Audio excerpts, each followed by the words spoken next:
Assalamualaikum warahmatullahi wabarakatuh. Kami dari kelompok 7 akan mempresentasikan makalah kami yang berjudul Bank Konvensional dan Bank Syariah.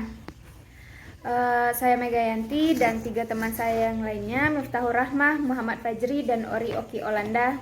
Kami akan mempresentasikannya.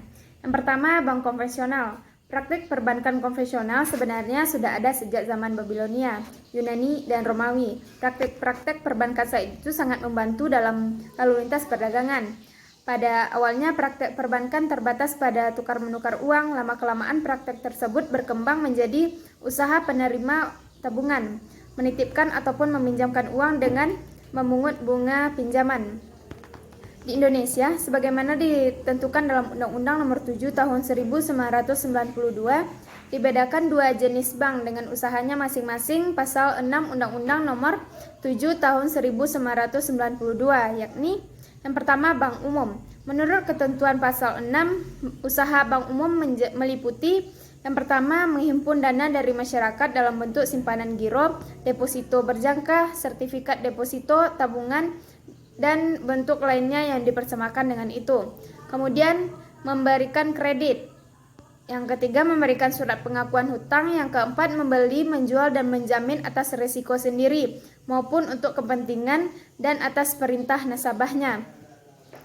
Yang kelima, memindahkan uang baik untuk kepentingan sendiri maupun untuk kepentingan nasabah. Yang keenam, menempatkan dana pada peminjaman dana dari meminjamkan dana kepada orang lain baik dengan menggunakan surat, sarana telekomunikasi, besek unjuk, cek atau sarana lainnya. Kemudian menerima pembayaran dari tagihan atas surat berharga dan melakukan perhitungan dengan antar pihak ketiga. Kemudian menyediakan tempat untuk menyimpan barang dan surat berharga. Kemudian melakukan kegiatan penitipan untuk kepentingan pihak lain berdasarkan suatu kontak. Kemudian melakukan penetapan dana dari nasabah ke nasabah lainnya dalam bentuk berharga yang tidak tercatat di bursa efek. Kemudian membeli melalui pelelangan agunan baik semua maupun sebagian dalam bal debitur tidak memenuhi kewajibannya kepada bank dengan ketentuan agama yang dibeli tersebut wajib dicairkan secepatnya. Kemudian melakukan kegiatan unjuk piutang, usaha kartu kredit, dan kegiatan wali amanat. Kemudian menyediakan pembiayaan baik bagi nasabah berdasarkan prinsip madin, keuntungan sesuai dengan ketentuan yang ditetapkan dalam peraturan pemerintah. Yang kedua adalah Bank Perkreditan Rakyat.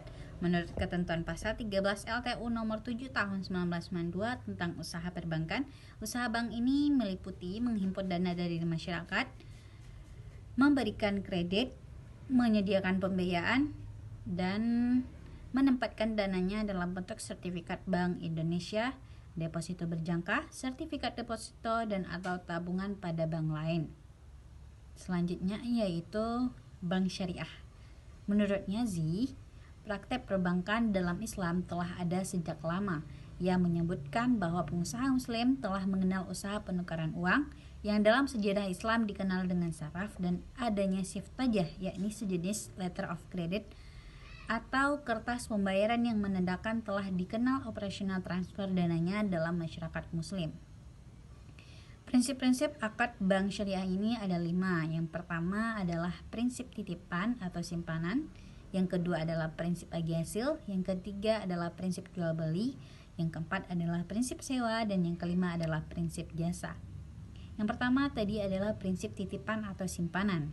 Dalam fikih Islam, prinsip titipan atau simpanan dikenal dengan nama al-wadi'ah yang diartikan sebagai titipan murni dari satu pihak ke pihak yang lain, baik individu maupun badan hukum, yang harus dijaga dan dikembalikan kapan saja si penitip mengendaki. Landasan hukum al-wadi'ah ini terdapat di dalam Quran surah An-Nisa ayat 58. Jenis al-wadi'ah ini ada 2. Yang pertama al-wadi'ah al-amanah. Dalam akad ini, pihak penyimpan tidak bertanggung jawab terhadap kerusakan atau kehilangan barang yang disimpan yang tidak diakibatkan oleh perbuatan atau kelalaian penyimpan. Kemudian, yang kedua adalah al-wadi'ah ad-domanah. Dalam akad ini, pihak penyimpan dengan atau tanpa izin pemilik barang uang dapat memanfaatkan titipan tersebut dan bertanggung jawab atas kerusakan atau kehilangan barang yang disimpan.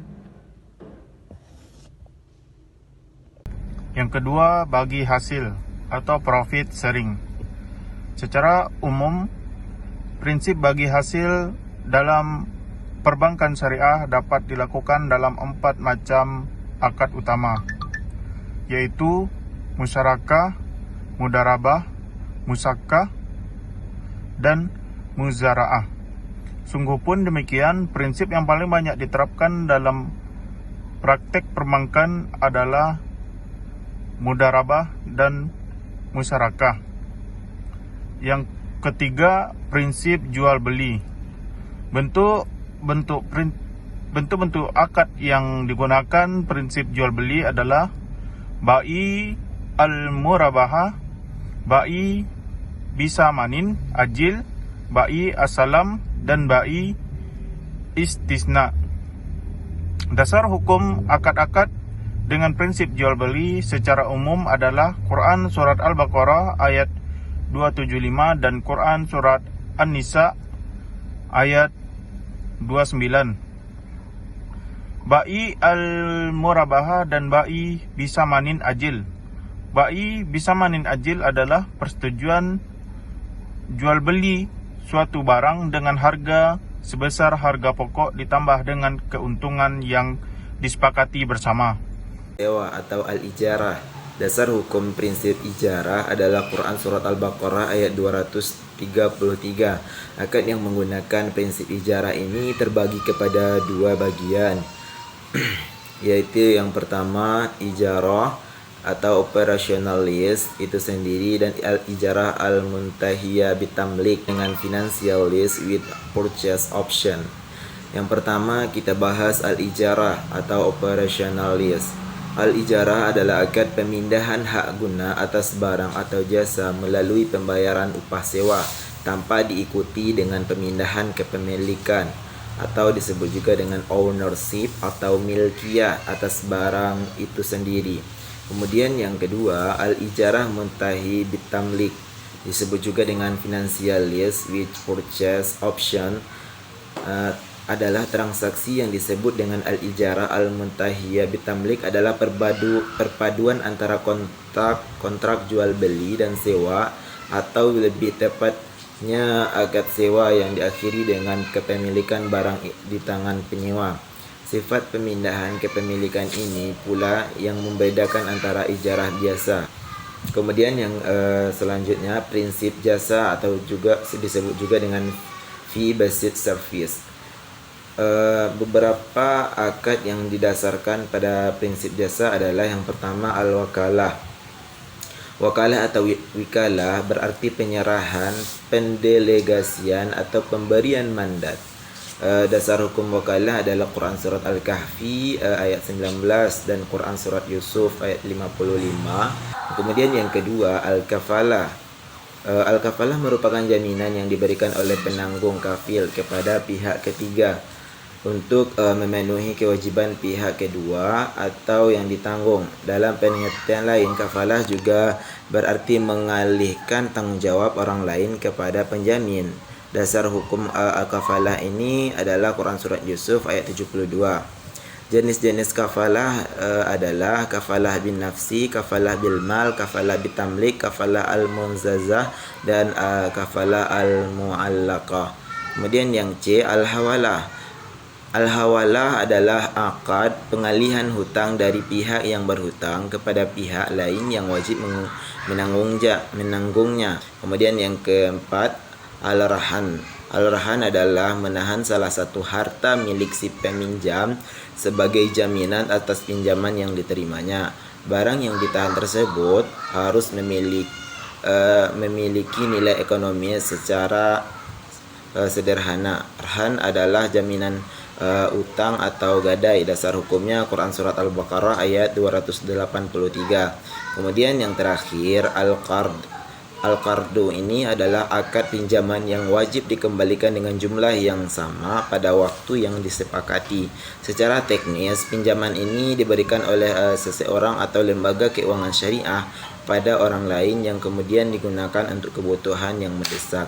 Pembayarannya bisa dilakukan dengan diangsur atau lunas, sekaligus dasar hukumnya Quran Surat Al-Hadid ayat 11. Hanya demikianlah presentasi dari saya.